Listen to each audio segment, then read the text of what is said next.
mukuru webhendi. Well bhuru weyova kuti mama mongesendi. Ndini mukuru webhendi vekwedu voridza muridzosa endi. Ndini mukuru webhendi tovatisa dhaza honanzwa sendi. Andini mukuru webhendi vakati denha tovakrasha unge kendi.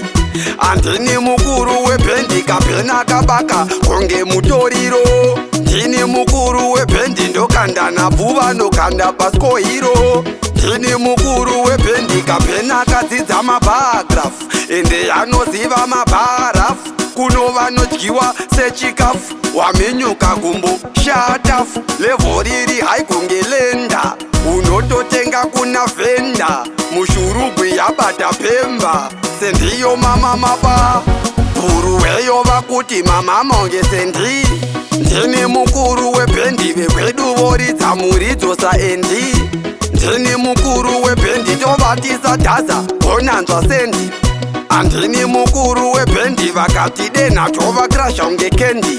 Andini mukuru webhendi kapena kabaka konge mutoriro.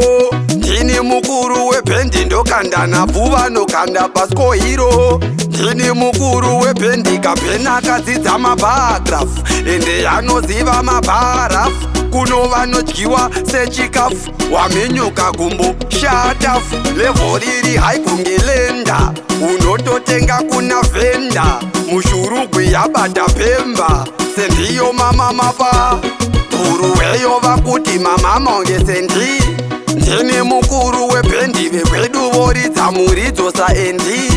Ndini mukuru webhendi tovatisa dhaza honanzwa sendi. Andini mukuru webhendi vakati denha tovakrasha unge kendi.